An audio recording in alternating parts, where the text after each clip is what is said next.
లేదండి, ఆవిడకి కొన్ని టెస్టులు చేయాలి. మీరు కాసేపు దయచేసి బయటికి వెళ్ళండి. గాయత్రి రా మనం వెళ్దాం. పదండి. పదండి మామయ్య.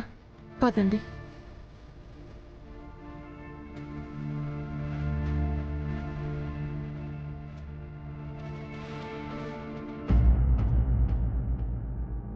పాపకి ఫీవర్ వస్తుంది, మీరేం కంగారు పడకండి, తగ్గిపోతుంది. సరే వ్యాక్సిన్ వేయడం అయిపోయింది, మీరు వెళ్ళొచ్చు. పాప వెళ్దాం. ఓకే, నువ్వు పడుకో.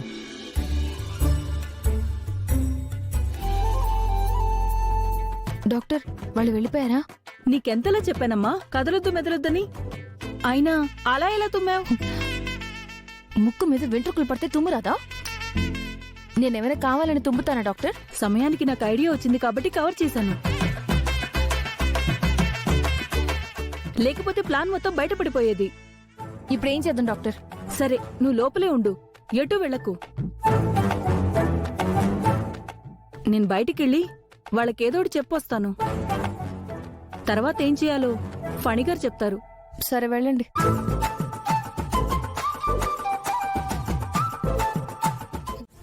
అయ్యో, ఈ టైంలో అవసరమా? సరే బాయ్. సరే బాయ్. బాయ్. వెళ్ళవయ్యా బాబు.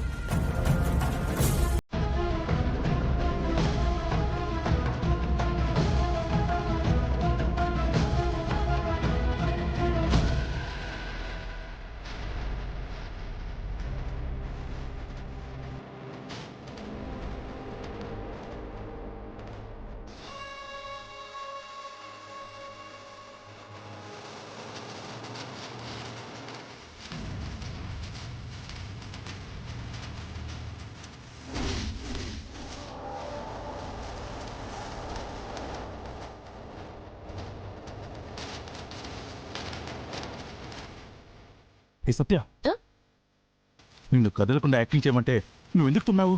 తుమ్మొస్తే ఏం చేయమంటావు? ఆ డాక్టర్ కూడా ఇష్టం వచ్చినట్టు మాట్లాడింది. ఇప్పుడు మీరు కూడా అలాగే మాట్లాడుతున్నారు. ఇలాగైతే నేను చేయను. ఓహో, చేయవా? సరే, చెయ్యకపోతే ఊచలు లెక్క పెట్టడానికి సిద్ధంగా ఉండు.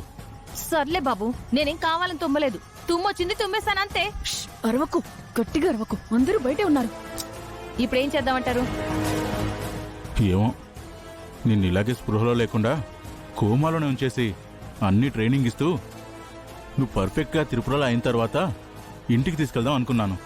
కానీ ఇంతలోనే ఇలా జరిగింది. డాక్టర్కి ఏదో చెప్పానులే, ఆవిడే అందరినీ కవర్ చేసి అందరినీ బయటికి వెళ్ళేలా చేస్తుంది.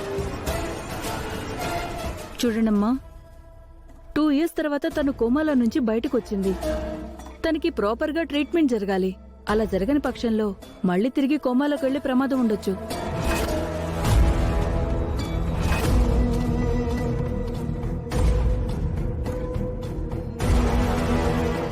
అందుకే తనకి ప్రాపర్ ట్రీట్మెంట్ అయ్యే వరకు డిశ్చార్జ్ చేయం.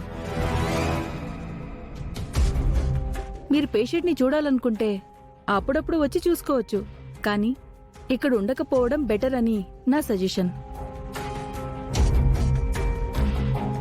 బాబాయ్, అందరినీ తీసుకొని మీరు వెళ్ళండి. నేను గాయత్రి ఇక్కడే ఉంటాం. వదిని జాగ్రత్తగా చూసుకుంటాం.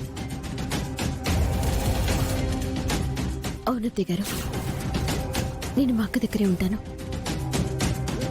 చూడండి మేడం, మీరు ఇక్కడే ఉంటారు, కానీ మీరు బయటే కూర్చోవాలి. లోపలికి మేము అలౌ చేయం. ఎందుకంటే మిమ్మల్ని చూసి ఆవిడ ఏదైనా ఎమోషనల్గా రియాక్ట్ అయినా మళ్ళీ కోమాలోకి వెళ్ళడానికి దారి తీయచ్చు.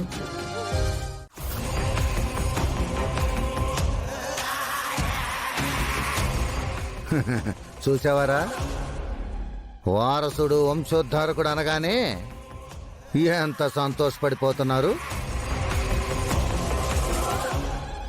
ఇప్పుడు ఆ సత్యని త్రిపురలాగా తీసుకొనొచ్చి మనం ఒక ఆట ఆడుకొని ఈ ఆస్తి మొత్తం రాయించుకుందాం.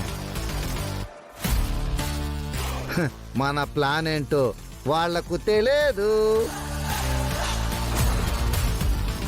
ఆస్తి మొత్తం మన చేతికొచ్చాక అప్పుడు అసలు నిజస్వరూపం మనం ఏంటో వాళ్లకు చూపించాలి.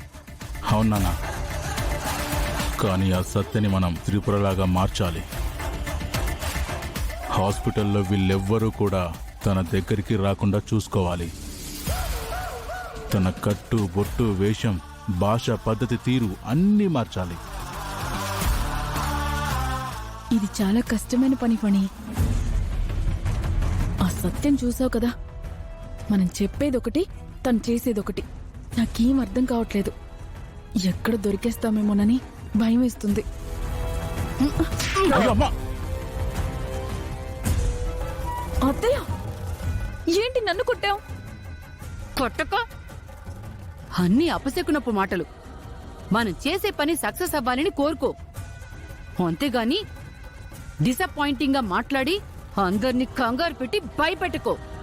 అమ్మా, ఇది కోరుకున్నట్టేం జరగదులే. ఆ సత్యాన్ని ఎలాగైనా త్రిపురలా నటించేలా చేస్తాను. సంతకం పెట్టించుకొని ఈ ఆస్తి మొత్తాన్ని నా గుప్పిట్లో పెట్టుకుంటాను. నువ్వు అనుకున్నది చేస్తావురా. నాకు తెలుసు, నువ్వు పట్టు వదలని విక్రమార్కుడివి నాలాగే. ఆ?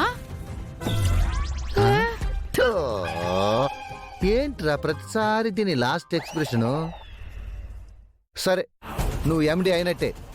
పౌరా పటాన్ని కూడా సాధించి ఈ ఆస్తికి ఈ ఇంటికి రాజు అవ్వాలి. అది నేను నా కళ్ళారా చూడాలి.